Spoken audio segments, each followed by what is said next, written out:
a made-up profession. And it was definitely, if it was a profession, I can list people, I shouldn't say that. There was the Dr. Ruth, there was Sue Johansson.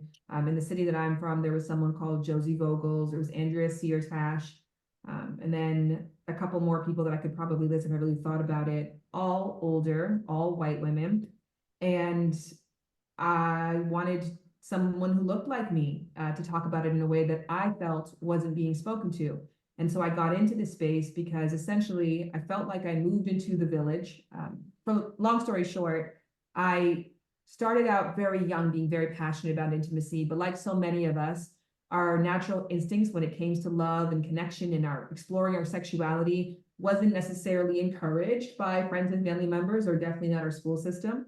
So I grew up, and very early on, I realized this part of me that I thought was good was actually very bad, and something I should be, keeping secret, or should be not abstaining from whenever possible. When I got to college and I was a little bit older, and I had basically had a lot of negative sexual experiences, but did it without anybody knowing.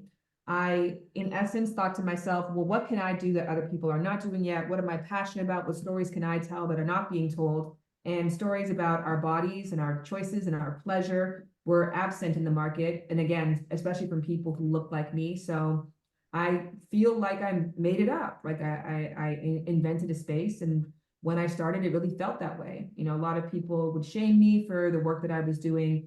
A lot of people would be constant discouragement. And it wasn't actually until 10 years later that I felt comfortable enough telling Uber drivers what I did for a living. So today, to be sitting here in front of 70 plus people who are doing this work, who are putting it in their bios on Instagram, who are trying, who give a damn, is just beautiful and just really incredibly inspiring. And I'm happy to have been a part of the wave that got us to this place where now this is a viable way to make a living, and to make a very beautiful, fruitful living in which you give back to other people. So just want to give a second to applaud all of you and say thank you and welcome. I know some of you are not necessarily in the intimacy space. Hopefully majority of you are, because that is the group that I feel I can best help, because we're really on our own separate island here when it comes to this public educator sphere.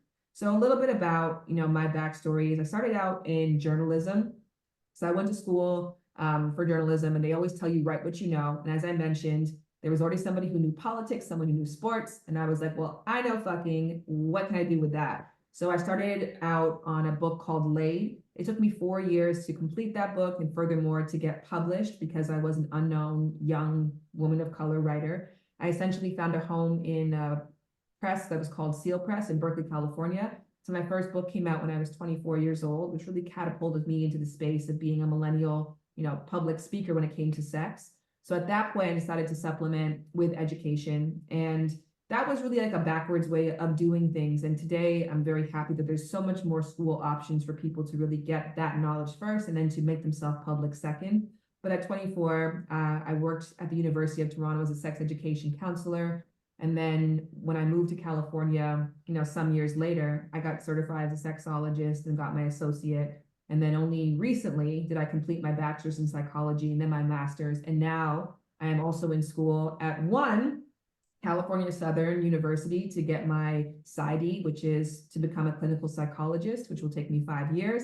And then most recently, I signed up the Sexual Health Alliances program, who they're going to be speaking today. And that is so I can become an ASECT certified sex educator. And ASECT is the top certification board in America. It's the most recognized one. And a lot of the times my career has been very interesting, because since I began to almost where I'm at now, but I will backtrack and say one change has happened, but I've always wanted to do the same thing, which is what I have done: educate the masses. I wanted to tell stories that impacted the most amount of people possible. My vision and my dream was never to work in a clinical space one-to-one. It was never to do research. It was always, how do I shift the culture? How do I sit with the culture and then make small adjustments to make them more sex positive? And through that work, I've been able to do incredible things. I've been a part of a lot of great projects, some on Netflix. Got to do a cool show with Andy Cohen. I have now since published another book, which is The Game of Desire, which came out with HarperCollins a couple of years ago. Spoke in front of 5,000 people, traveled across North America to do the work that I do, made a very lucrative career for myself, partnered with tons of companies, For the past few years, I've worked with Bumble as their sex and relationship expert, which in itself, is a sustainable income, and then found other unique partnerships. Now I'm in a place in my career wherein education is important to me because I want to continue to be a leader in the work that I do. And also, I've become very passionate about trying to switch the way that I do work. Going wide has been an amazing journey for me, and I have touched a lot of people, but I felt a hollowness last year where I was like, okay, well, now what? So, if you found me on social media and something that I did was impactful for you, there's not really a way for me to learn how it worked for you or how it could have been more direct or better, or for me to get to know your name, right? So that lack of ability to make deep connections with the wide, vast reach that I've had was something that was really coming up for me. And gladly, I now have the educational backing to hopefully in the next little while start doing not one-to-one practices, which is not my joy, but to start doing licensed group therapy, which I think is where I'm going to go next, which I think is a natural extension of the work that I have already been doing.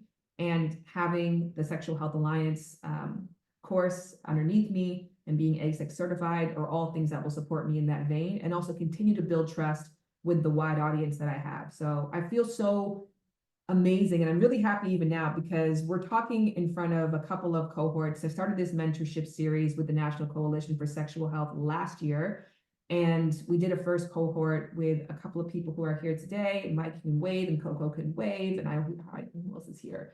And when we first started, guys, I was a little bit lost. Like, there's a feeling inside of me that the work that I'm doing has been successful, but it hasn't been as fulfilling as I want it to be. I'm not quite sure what I'm going to do or how. And since that time, maybe it's because of that time and the work that we've been doing, I just feel like I'm on such a clear path of what I want to do next. And I'm saying that to say, for those of you who feel like you're starting, we're starting together. And what I want to do for you is give you what I didn't have when I began, is mentors who had gotten to where I was trying to go, who could give me the keys and the tools. I talked about this as some of you might be newly added on to this. Some of you might have signed up for this months ago, and some of you may have signed up this morning. But for those of you who signed up recently, you'll know that I talked about this, that I had to, in the process of figuring out how to reshare my gifts and my knowledge, and how that would look, I had to hire a consulting company who I had to pay a low 5 figures. And after that, I still have to find the people to execute that vision. So I could potentially save some people 5 figures just by sharing some of the keys and the information. That's what really the purpose of this is to give back to the community and to see more people like yourself flourish and thrive within it, and to be a hand wherever I can. And all of the mentors from the first cohort feel just as passionate about your success. And with that being said, I mentioned this to everybody here, and I want to give a shout out to Susan and Lauren, who are from the National Coalition for Sexual Health, whom they invited me on to be a speaker to talk about how to use social media, to talk about sexual health. And I ended up becoming a member after that. And we have developed such a beautiful relationship that has weaved in various projects.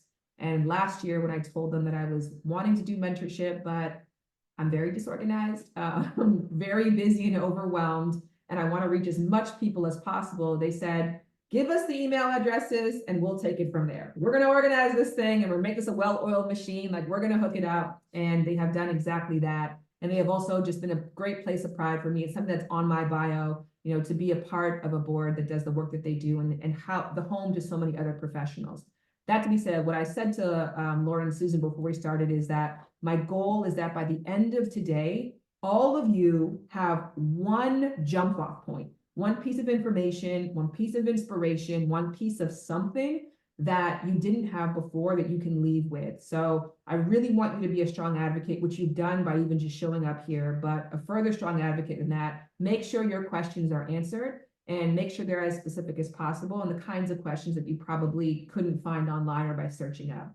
And that to be said, the reason we did the breakout rooms is to get everybody that kind of individual attention and time. If you feel you didn't get it, then today was not a success. So let's keep success in mind. And with that to be said, I'm going to kick it back to Lauren.